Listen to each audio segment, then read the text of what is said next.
Evening and welcome to the Wednesday, June 9th, 2021 Planning and Zoning Commission meeting. The Planning and Zoning Commission is a citizen advisory group to the City Council.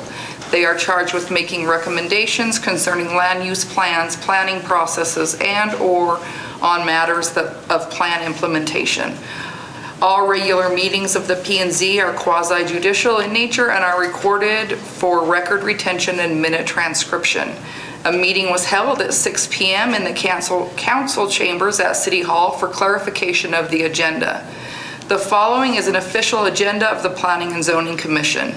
Discussion and commission action will be limited to those items on the agenda.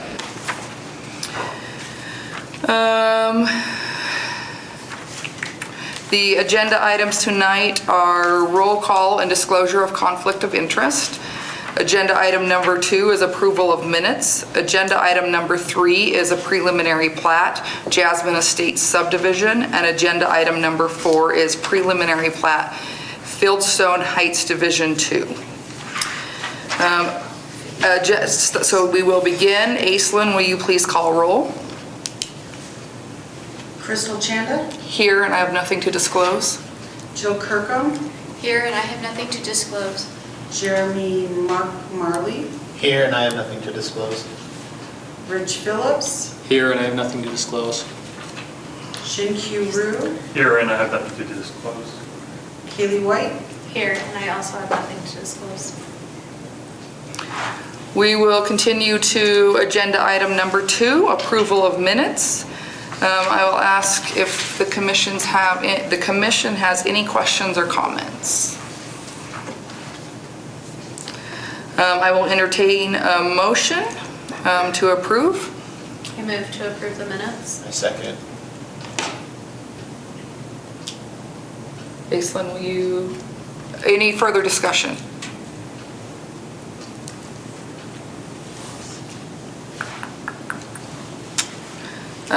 Will you take? Yep. White. Yes. Marley. Yes. Chanda. Yes. Kirkham. Yes. Phillips. Yes. Rue. Yes. Motion carries. Continuing on to agenda item number 3, preliminary plat, Jasmine Estates subdivision. C&N Partnership, represented by Knutson Engineering, has submitted an application for preliminary plat to develop 6.75 acres, more or less, into 26 residential lots. The proposed subdivision is located on Dolostone Drive. At this time, I would like to invite the at this time, I would like to ask the representative to provide any information they have. Good evening, Commission members. My name is Joel Dixon. I'm with Knutson Engineering, 1070 Highline Road, Suite 325, Pocatello, Idaho 83201, representing my client, C&N Partnership, on their project Jasmine Estates subdivision. With me tonight is Nick Jensen, one of the partners of C&N Partnership. And as this development is fairly straightforward, and out of respect for your time, I'll keep my presentation brief. As mentioned earlier, Jasmine Estates is a 6.75 acre piece of land located adjacent to Boulder subdivision in between the two ends of Dolostone Drive. Our proposal is to subdivide that property into 26 residential lots and 2 streets. Additionally to connecting and completing Dolostone Drive, we will be connecting the utilities that lie beneath. We will be stubbing water and sewer to the eastern property to help facilitate additional growth. And there is some concern about the sewer line to the south of our project. And so all of the lots in our development are going to be draining to the north through Boulder subdivision, and that should bypass any complications or concerns. Having read the staff report, we're not contesting any of the comments or conditions the staff has proposed.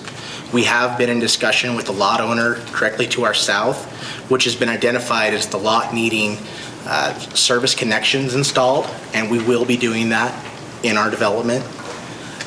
Next, there's the issue of whether or not our development is going to be part of the Boulder's Homeowners Association or not. We believe that it's mutually beneficial, so we're going to pursue that. shortly after the approval of the preliminary plat, and we hope to be well underway prior to the submission of our final plat. To wrap it up, our project meets all the requirements and standards of the underlying zoning. Our lot sizes are comparable to the surrounding area, and the project itself will be an asset to the community, partly because of the additional connectivity that we bring, and that it'll act as a stepping stone for further development in the area. So I'd ask that you approve the preliminary plat for Jasmine Estates subdivision, but if you have any questions, I'm confident that between Nick Jensen and myself, we can answer them. So the commission can ask him questions now, or do we hear from the staff first? They can ask questions? Yeah. Does the commission have any questions?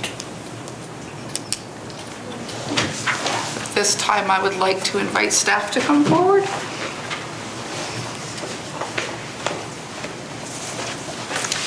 Good evening, Madam Chair and members of the Commission.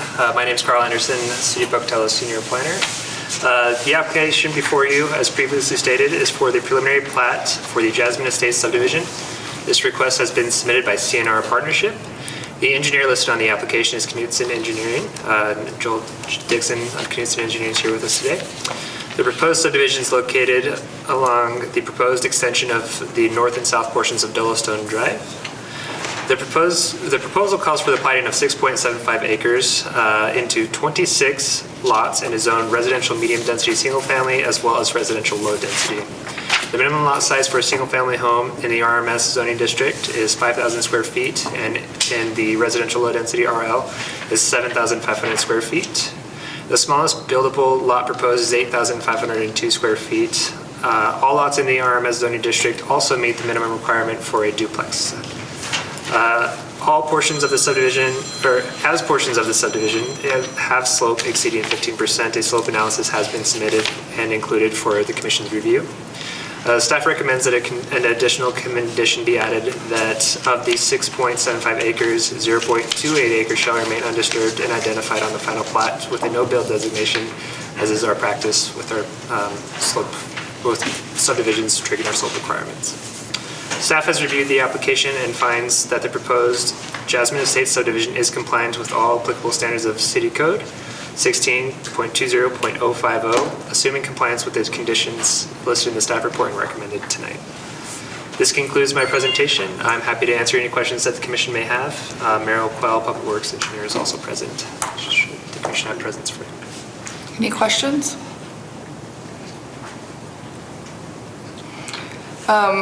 The applicant mentioned the HOA and maybe partnering with the subdivision to the north. Does that make any difference to you, whether they have their own or they partner, or does that have any effect on the application?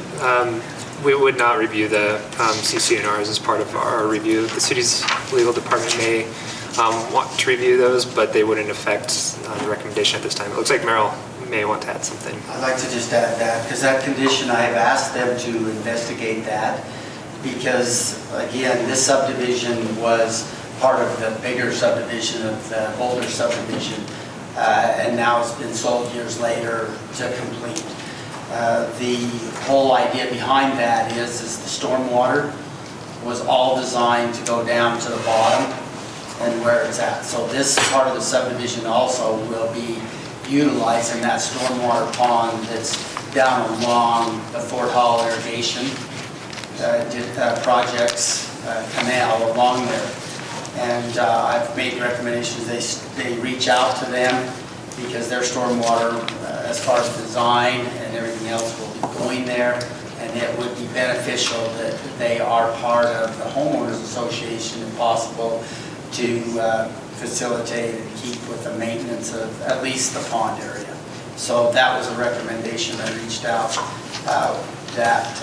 for the stormwater conditions. If for some reason they aren't under the HOA, it's no reason for us to deny it tonight. No, there is not. That was a recommendation that I think would be beneficial for both parties in that situation, so I asked them to pursue that. Okay. Any other questions? At this time, I would like to see if there's any discussion. I think the only thing to discuss is that we, if we're going to make a motion, that we add the condition of the undisturbed area that Carl mentioned, which is a city code. So with that, I would like to entertain a motion. I'll motion. I'll motion. Okay, can you, at the, Read this right here. yeah, please, and add, and we need Recommend to, approval of the preliminary plat, that part? Yes. Okay. Motion to recommend approval of the preliminary plat application from CNN Partnership, finding the application does meet the standards for approval under Chapter 16, 2050 of Pocatello Municipal Code with the conditions listed in the staff report, and conditions for approval with the addition of the 6.7 acres of making a reservation of 0.28 acres that shall remain undisturbed and identified on the final plat with a no-build designation. I'll second that. any discussion? Aislinn, will you? Marley, Yes? Phillips, Yes. Chandler, Yes. Kirkham, Yes. Drew, Yes. White. Yes. Motion carries. At this time, we will be moving on to agenda item number 4, preliminary plat for Fieldstone Heights Division 2. M&S Development, represented by RMES, has submitted an application for preliminary plat to develop 105 acres, more or less, into 30 residential lots, 2 open space lots, and 2 open space lots. The proposed subdivision is located on South Grant and west of Bannock Highway. At this time, I would like Brady from Rocky Mountain to tell us about the project. Thank you. Good evening, Commission members. My name is Brady Smith with Rocky Mountain Engineering and Surveying, 600 East Oak Street, Pocatello, Idaho, 83201. Here tonight representing the applicant on this project. As mentioned, we are looking to subdivide approximately 105 acres into 30 residential lots. This is a project that's actually been around for several years, and it had a little bit of a different configuration initially, a little more dense configuration actually back, 10 or 12 years ago, whenever it was, maybe more. I'm not exactly sure when that officially was going, but this time around, we've looked at some other scenarios, and the vision now is to make it a little bit more open and have larger lots. And so that, combined with the fact that we're really only allowed up to 30 lots by fire code, kind of dictated that as well. So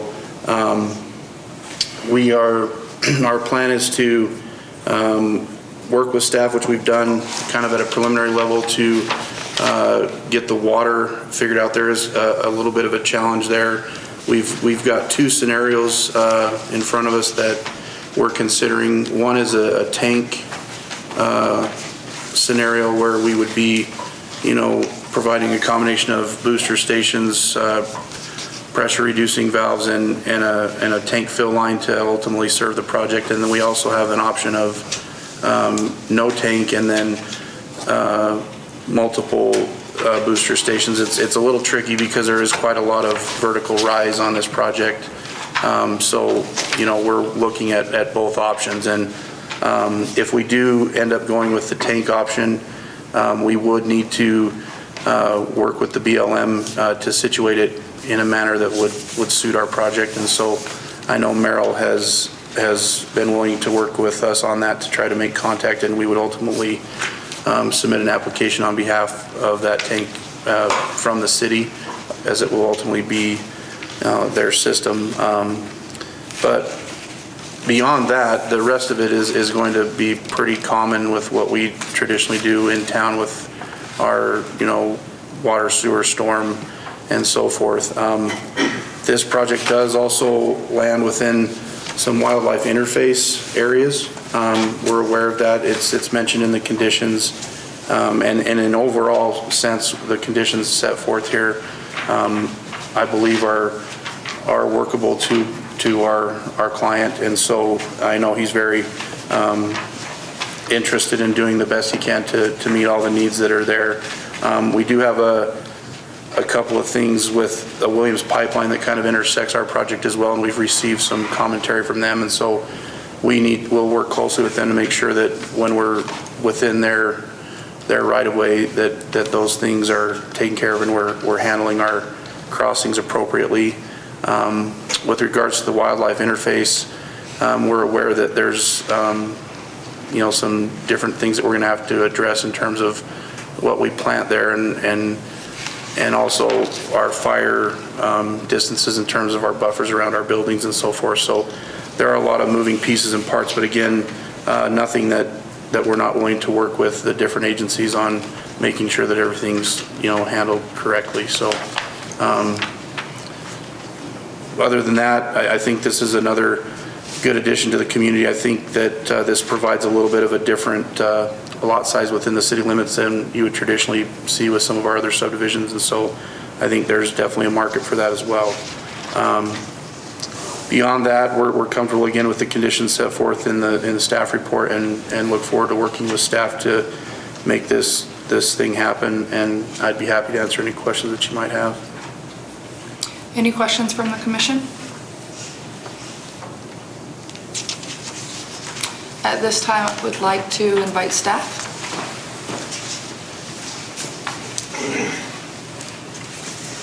Good evening, Madam Chair and members of the Commission. My name is Jim Englesey, Long Range Senior Planner for the City of Pocatello. The request before you is a proposed preliminary plat for the Fieldstone Heights Division 2 subdivision submitted by M&S Development LLC, represented by Rocky Mountain Engineering and Surveying. The proposal calls for the platting of 105 acres, more or less, into 30 residential lots and 2 open space lots. The proposed subdivision is located off of Shell Drive, west of Bannock Highway and south of South Grant Avenue. The proposed subdivision is zoned residential estate, which allows for single-family dwellings with a minimum of 15,000 square feet per lot. The smallest proposed residential lot is 3/4 of an acre, and the largest residential lot is 2 3/4 of an acre. Staff has reviewed the application and finds the proposal is compliant with all applicable standards of Pocatello Municipal Code, assuming all conditions cited in the staff report are met. This concludes my presentation. Merrill Quell, Public Works Engineer, and I will be happy to answer any questions the Commission may have. Commission, any questions? Merrill, do you see the water being a big concern, or do you think one of their 2 scenarios is going to work out? Merrill Quell, the Public Works Engineer for the City of Pocatello. No, I see one or the other. It's going to be which one is the cost effective for them, whether they boost it with the 2 booster pumps or so forth. Just for information purposes, I have been in contact, as we said, with the BLM and getting the forms together and that to get a long lease duration and approval to build a tank on the BLM property to feed this, if that is the option that's going with. They did not see any issues at this time, just needing to fill it out. The city would be the applicant for that lease, where it's going to be the city's water system.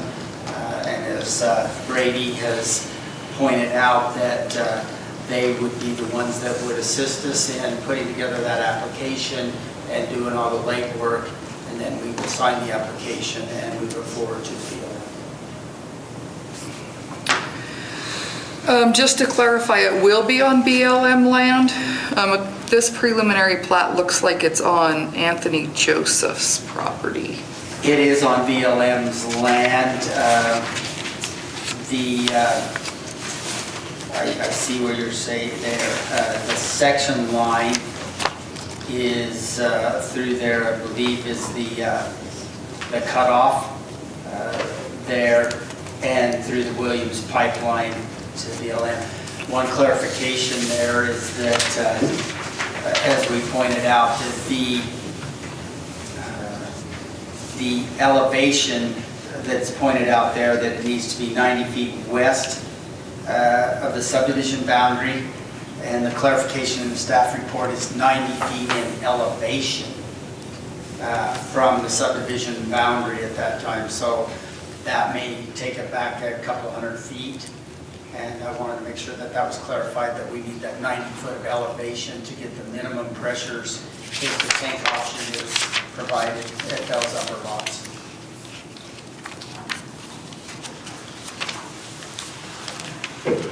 Any further questions?